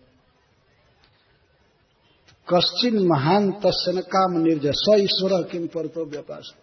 वह ईश्वर क्या हो सकता है, इंद्र के विषय में कह रहे हैं। वो कैसे ईश्वर हो सकता है जिसको दूसरे से बहुत चाह है, दूसरा रक्षक है और जिसको अपने स्थान से बार बार हटना पड़ता है। इस संसार में तो प्रकट देख सकते हैं, कोई व्यक्ति बहुत बड़ा मंत्री है, मिनिस्टर है, लेकिन काल द्वारा बाधित पद है।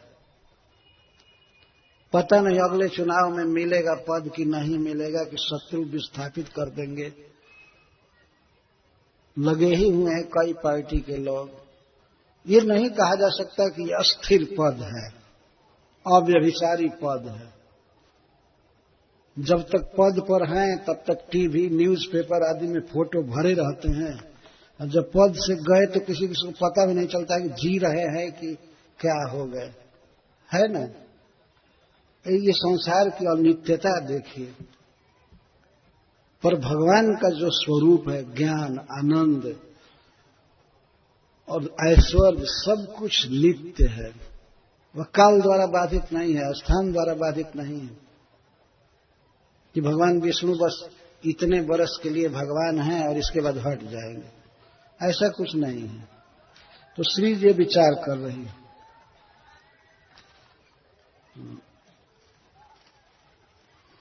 धर्म क्वचित तत्र भूत सहृदय।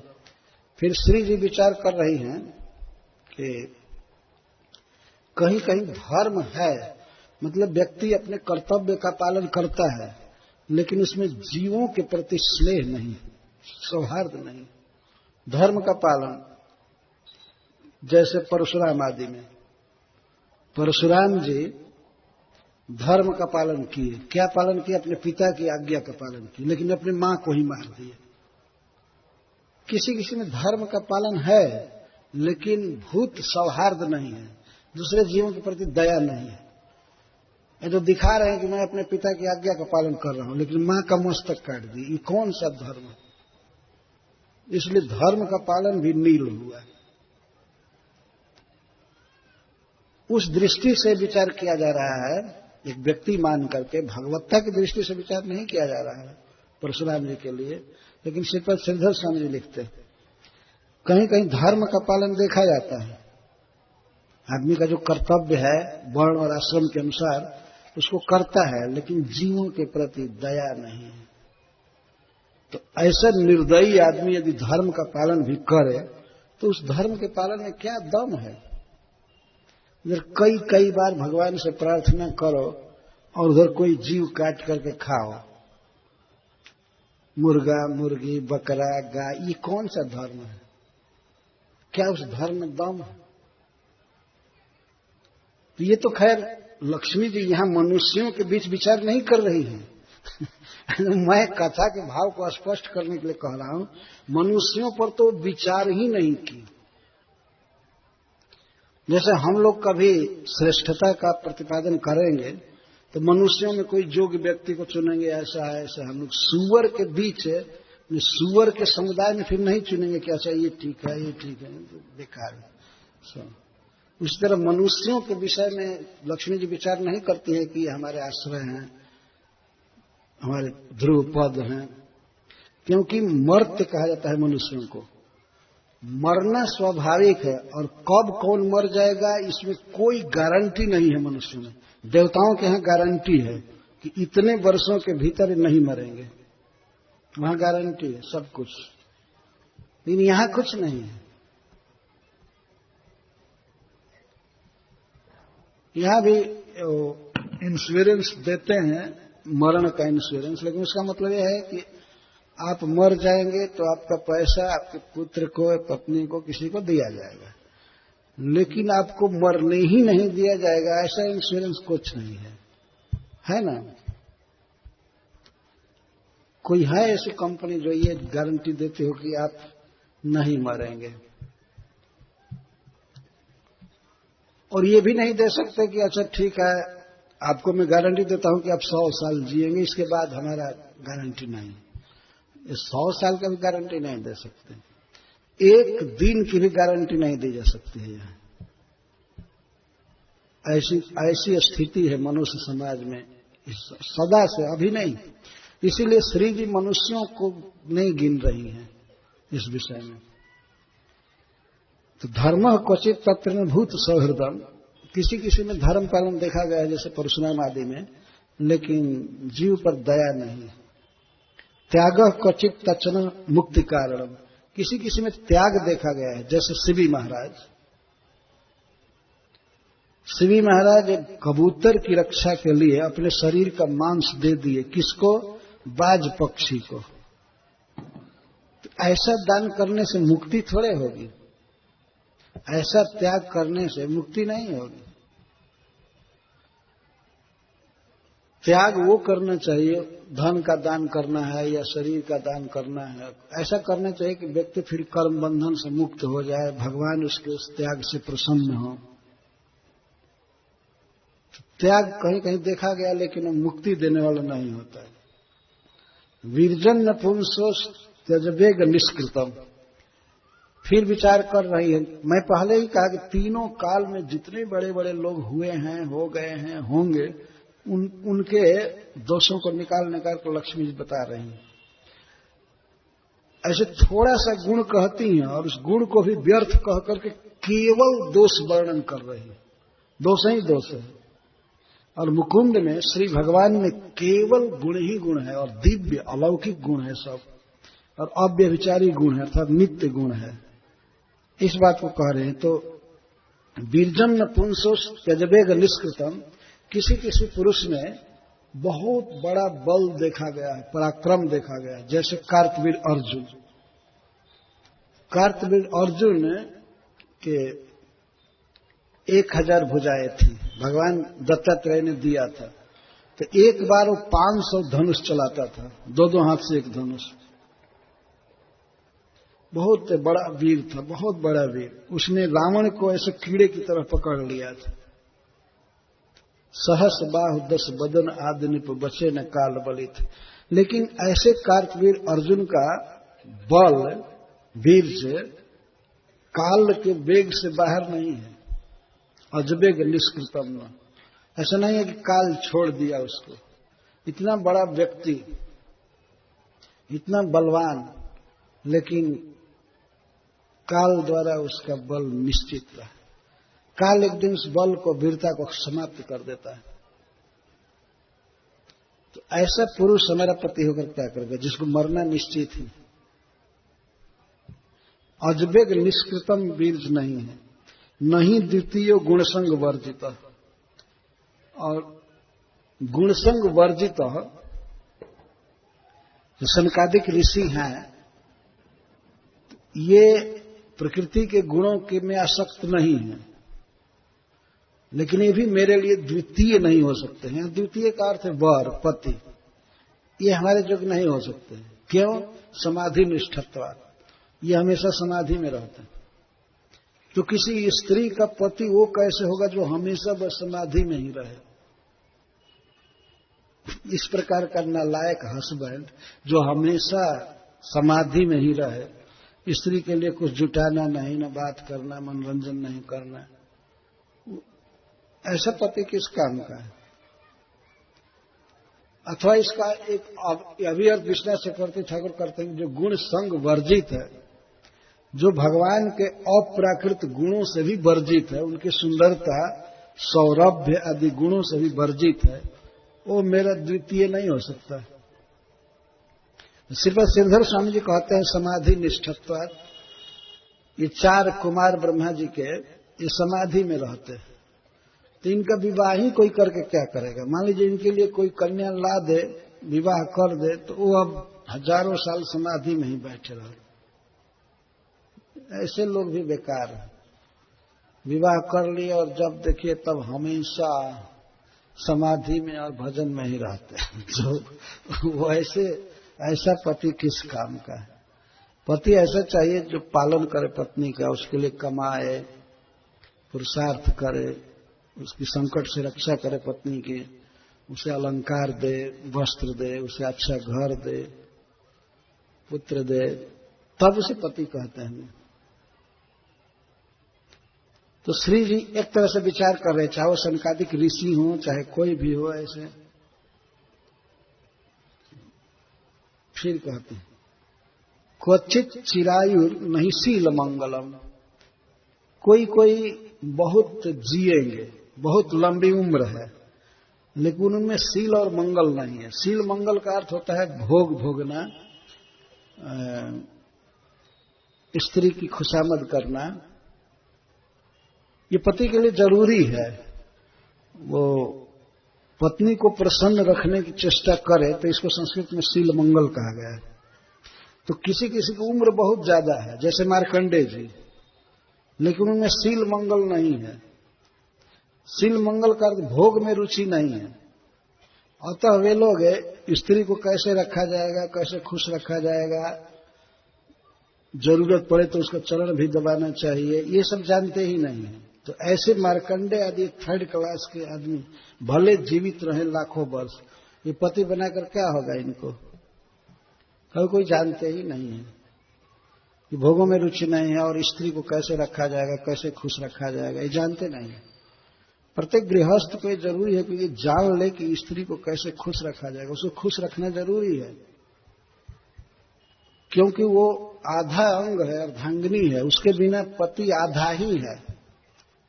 तो उसको प्रसन्न रख करके और जथा योग्य उसे वस्तु की सप्लाई करके प्रसन्न रखना जरूरी है।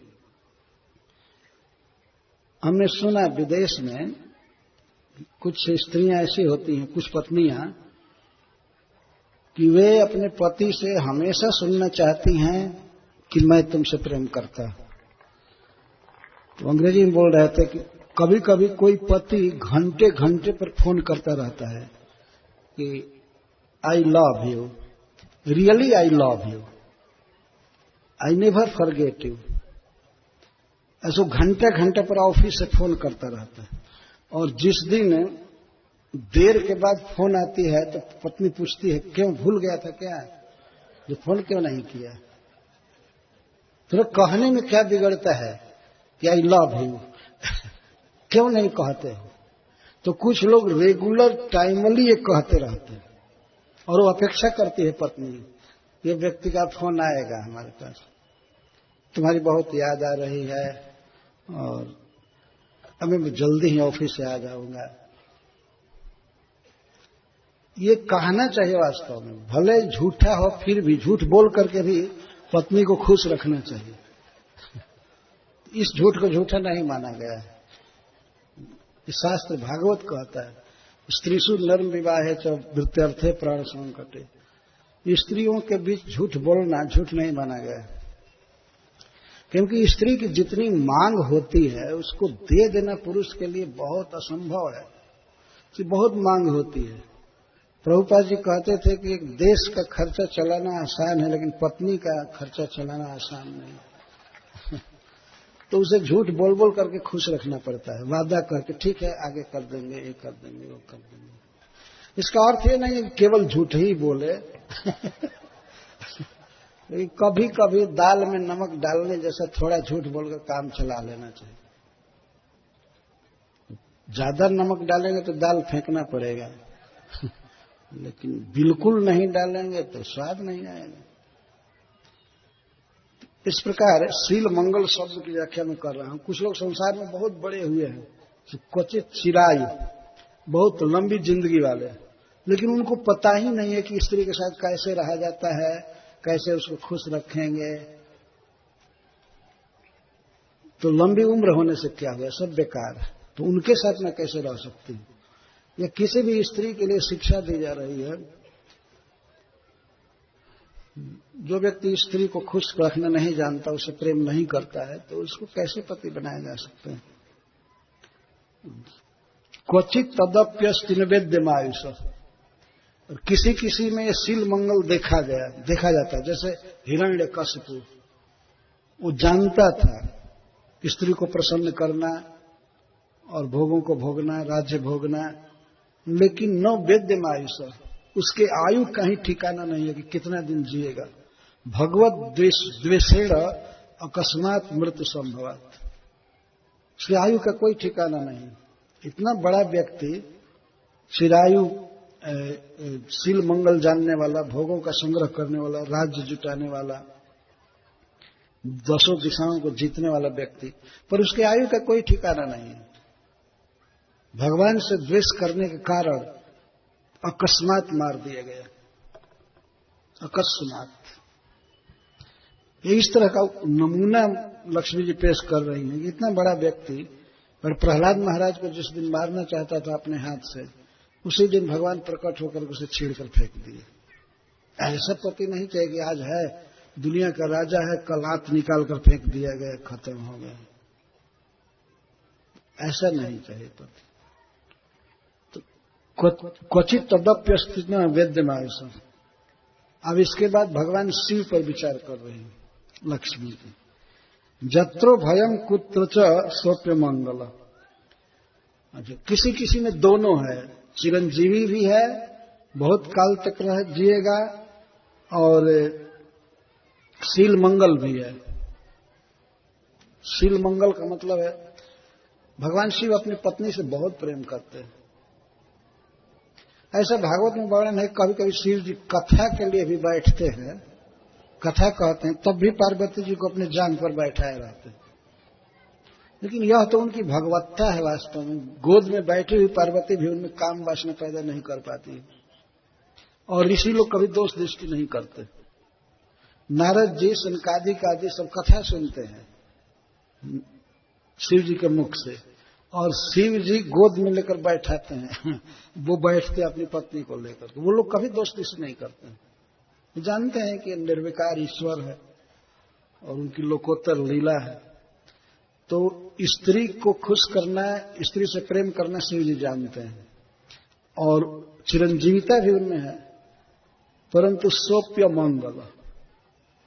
लेकिन वो उनका जो घर है, वेशभूषा है, सब बेकार है, लक्ष्मी जी कहते हैं। उनको कहीं भी फ्लैट बनाने को जगह नहीं मिलता है, स्मशान में रहते हैं। शिव जी का प्रसिद्ध है रेजिडेंस है स्मशान। यद्यपि यह गुण है भगवान शिव का, काहे को झगड़ा करने जाए किसी से। स्मशान में कोई रहता नहीं, वो खाली रहता है, तो वहीं वो रहते, काम चला लेते। लेकिन कितना खराब है शमशान में रहना, और वहीं मुर्दे की राख लपेटना शरीर में। उज्जैन में महाकालेश्वर के लिए रोज फ्रेश राख आता है। हम एक बार गए थे, तो मंदिर में एक जगह रखा था राख, भस्म। तो कहे ये लगाओ, ये लगाओ। तो मैं कहा क्या है? तो बिल्कुल ताजा मुर्दा की राख है, और ये भगवान शिव का प्रसाद है। मैं कहा नहीं, इस प्रसाद के योग्य भगवान शिव ही है। हम नहीं लगा सकते, हमने नहीं लगाया, कहना ही नहीं, ये हमारा अधिकार नहीं है इसको लगाने का। परंतु भगवान शिव का वो रोज आभूषण ही है, कभी स्नो पाउडर क्रीम को लगाए ही नहीं, जानते ही नहीं, राख लगा लेना, और सोना चांदी कभी पहने नहीं, हड्डी का गहना पहन लेते, और माला भी कभी नहीं पहनते हैं, सांप लपेट लेते हैं गर्दन में। बहुत संभाल करके भगवान शिव को रहना पड़ता है अपने परिवार में। एक भक्त ने कहा है, कवि ने, कि जानते हैं शिव जी क्यों विष पिए? क्या कारण है विष पीने का? तो वास्तव में जगत के हित के लिए, सबके रक्षा के लिए विष पिए, लेकिन वो कभी कहता है नहीं, अपने परिवार के कलह से उब करके आत्महत्या करने के लिए पिए थे। तो क्या दिक्कत है भगवान शिव को परिवार में? तो कभी कहता है, पहले तो इनकी दो पत्नियां हैं, उनमें आपस में झगड़ा होता रहता है। एक तो पार्वती जी हैं पत्नी, भगवान शिव को पत्नी पार्वती जी। तो पार्वती जी हमेशा जलती रहते हैं कि हमारी सौत गंगा को अपने कपार पर चढ़ा लिया है। अब शिव जी के जटा में गंगा जी रहती हैं, तो पार्वती जी एकदम जलती रहती हैं, गंगा का इतना बड़ा सौभाग्य उसको अपने सिर पर चढ़ा लिए है। किसी को सिर पर चढ़ा लेना तो ऐसे ही उसके अभिमान को पोषने वाला होता है। और गंगा जी कलकल नाद करती है, जब गिरती हैं तो कहती हैं कि तुम जलकर क्या करोगी, जो हमको इन्होंने स्वेच्छा से धारण किया है, मानो वो बोल रही है। तो पार्वती जी में और गंगा जी में ये कलह चलता रहता है।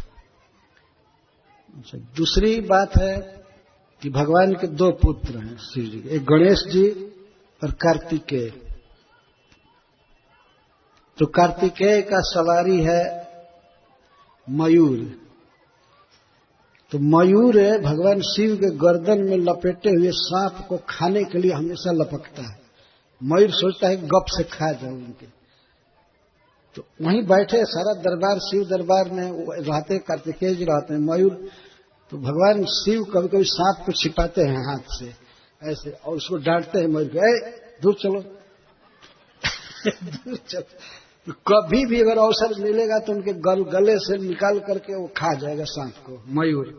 तो सांप भी छिपा रहता है इधर उधर, और भगवान शिव को बचाना पड़ता है, ये सांप को खाने न पाए।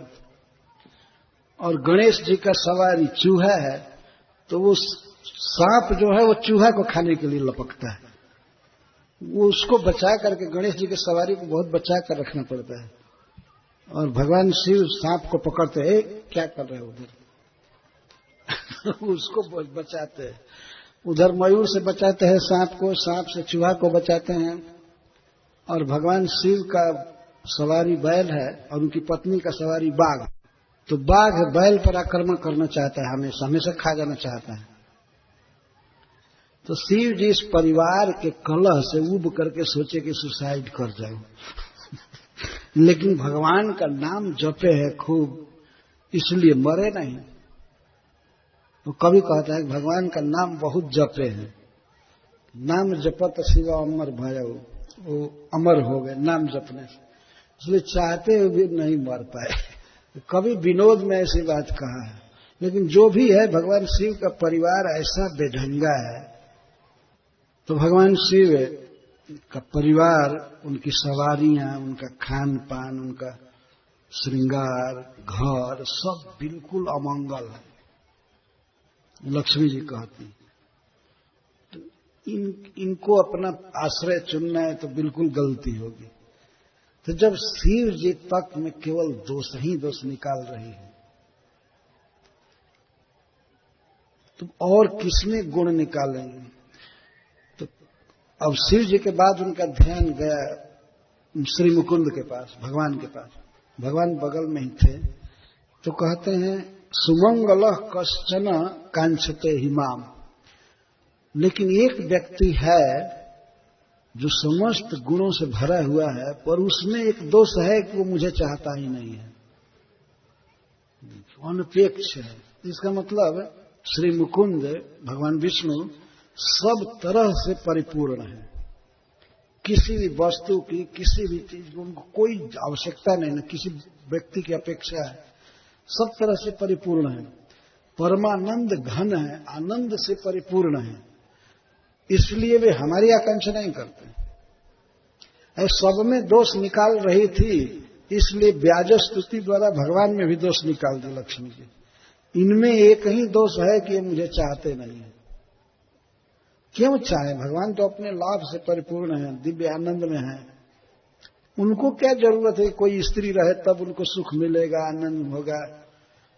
लक्ष्मी जी तो वैसे भी उनके साथ रहती ही हैं, लेकिन भगवान को जब पुत्र पैदा करना हुआ तो अपने नाभि से कमल और कमल से विश्व को बनाने वाले ब्रह्मा को पैदा कर दिए। भगवान डिपेंड नहीं है किसी पर सृष्टि करने के लिए, कुछ भी करने के लिए। मनुष्य डिपेंडेंट है, आश्रित है, बिना स्त्री के बच्चा पैदा नहीं कर सकता। और स्त्री डिपेंडेंट है, आश्रित है पुरुष पर। लेकिन श्री भगवान निरपेक्ष हैं। सब लोग लक्ष्मी जी को चाह रहे थे, सब लोग धन संपत्ति चाह रहे थे, चाहे शिव जी हों, ब्रह्मा जी हों, सब लोग। लेकिन श्री भगवान ऐसे हैं जो बिल्कुल देख ही नहीं रहे थे लक्ष्मी जी की तरफ, कोई आकांक्षा नहीं, क्योंकि पूर्ण है। तथापि भले भगवान लक्ष्मी जी को नहीं चाहे, पर ऐसे निरपेक्ष मुकुंद को ही अपने पति के रूप में वर्ण किया लक्ष्मी जी ने। एवं विमृश्याभिचारी सद्गुणैः वरम निजय का श्रतया गुणाश्रयम बब्रे वरम सर्वगुणैरपेक्षितम रमा मुकुंदम निरपेक्षमीप्सितम। इस प्रकार निरपेक्ष भगवान को ही, श्री विष्णु को ही लक्ष्मी जी ने वरम बब्रे अपना वर चुना। सर्वगुण अपेक्षितम एवं विमृश्या व्यभिचारी सद्गुण, भगवान में अव्यभिचारी और नित्य गुण सदा रहते हैं। इन गुणों की चर्चा प्रथम स्कंद में की गई है, पृथ्वी और धर्म के संवाद में। निजय का आश्रय, लक्ष्मी जी चाहती थी अपना आश्रय, तो उनके अपने आश्रय के रूप में, और अगुणाश्रयम या गुणाश्रयम, समस्त गुणों के आश्रय या गुणातीत भगवान को अपने वर के रूप में चुना। सारे गुण मुकुंद की अपेक्षा करते हैं। अणिमा, लघिमा, महिमा आदि सिद्धियां भगवान की सेवा में रहती हैं, भगवान उनको स्वीकार कर लेते हैं। तो जैसे सिद्धियों की, गुणों की आवश्यकता नहीं है भगवान को, फिर भी स्वीकार कर लेते हैं, उसी तरह से यद्यपि ये हमें नहीं चाहते हैं, पर मैं जब अपने को इनके चरणों में अर्पित करूंगी तो ये हमें अपनी पत्नी के रूप में स्वीकार कर लेंगे। लक्ष्मी जी ये आशा रखती। सर्वगुण निरपेक्षितम रमा मुकुंदम निरपेक्ष मिप्सितम। मुकुंद की यही सबसे बड़ी विशेषता है कि वे निरपेक्ष हैं।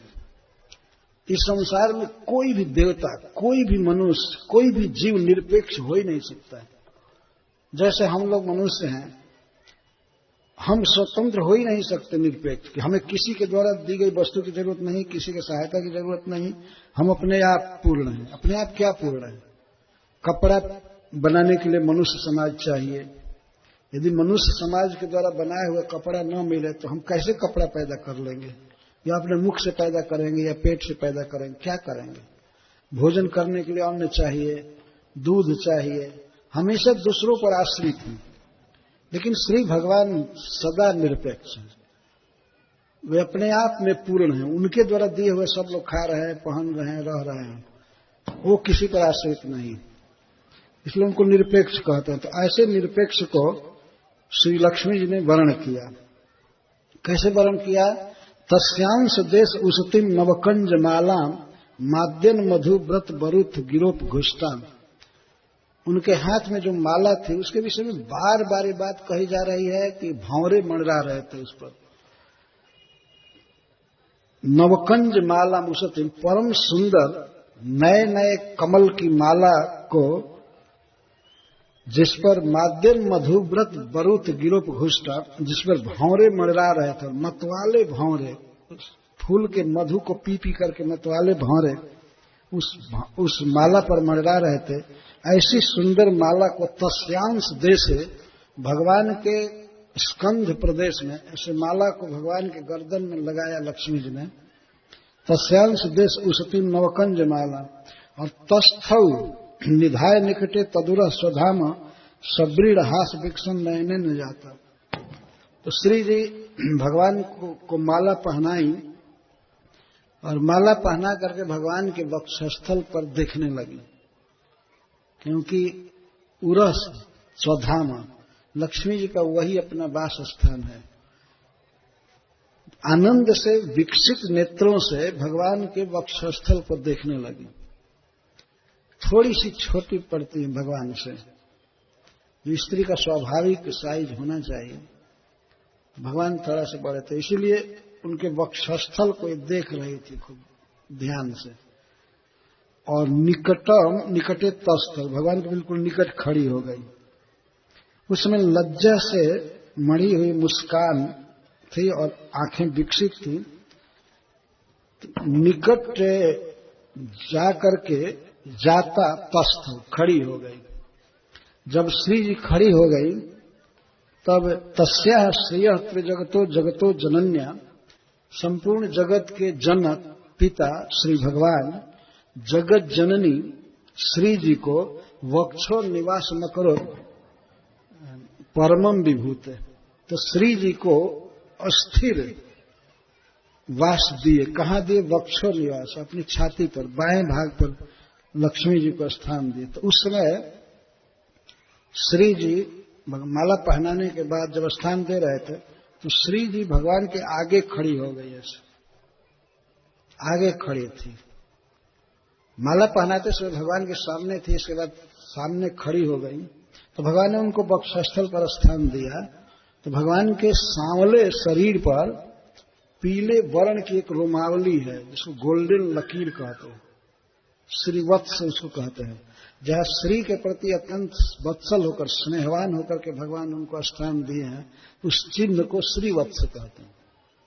वह सोने की लकीर रोमावली इस बात को बताती है कि श्री के प्रति भगवान बहुत स्नेह करते हैं, वात्सल्य भाव रखते हैं, तो इसलिए श्रीवत्स कहते हैं। बहुत प्रेम करते हैं भगवान लक्ष्मी जी से। तो उनको अपने वक्षस्थल पर स्थान दिए।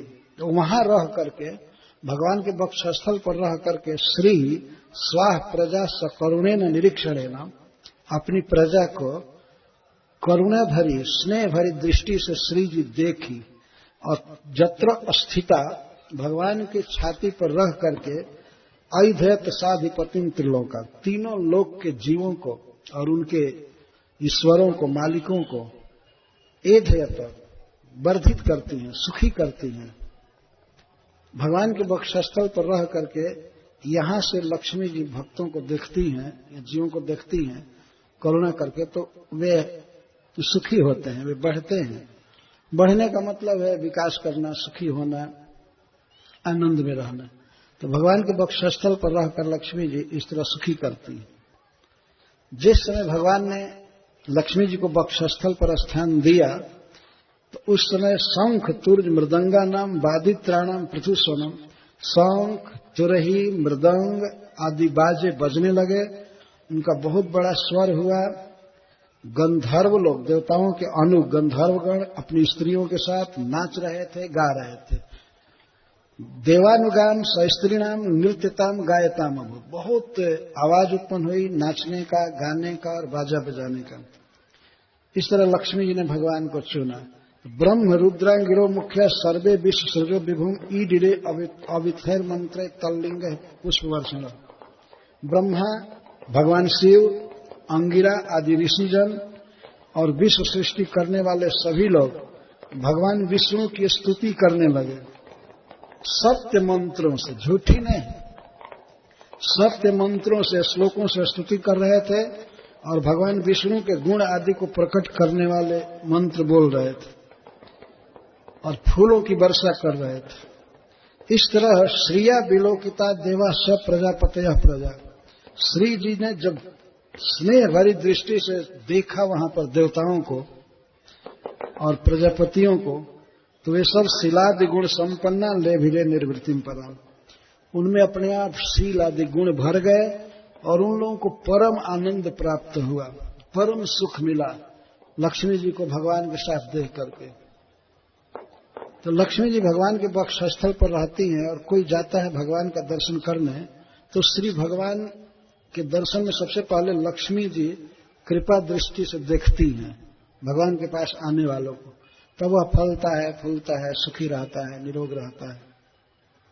इस तरह से सबको सुखी किया, सब परमानंद प्राप्त किए। लेकिन सुखदेव गोस्वामी कहते हैं कि उसी समय से जब लक्ष्मी ने उपेक्षा किया असुरों की, क्योंकि असुर लोग भगवान के सामने नहीं आते हैं, वो उनसे द्रोह करते हैं, झगड़ा करते हैं, सामने नहीं आते हैं। अतः श्री जी की कृपा दृष्टि असुरों पर नहीं पड़ी, तब वे सब निःशक्त हो गए, धैर्यहीन और लोलु, स्त्री आदि में आसक्त और निरुद्योग, व्यापार रहित, निर्लज, ये सब हो गए। जब से लक्ष्मी जी ने उनकी उपेक्षा किया तब से इनकी ये दशा हो गई। पर देवताओं की बढ़ती हुई, देवता और प्रजापतिजन और प्रजा ये सब सुखी हो गए। तो इस प्रकार श्री ने भगवान को चुना। इसके द्वारा यह शिक्षा मिलती है कि हमें भी सब तरह से विचार करके, बुद्धि लगा करके जो लक्ष्मी जी ने किया है वही पथ अपनाना चाहिए। जैसे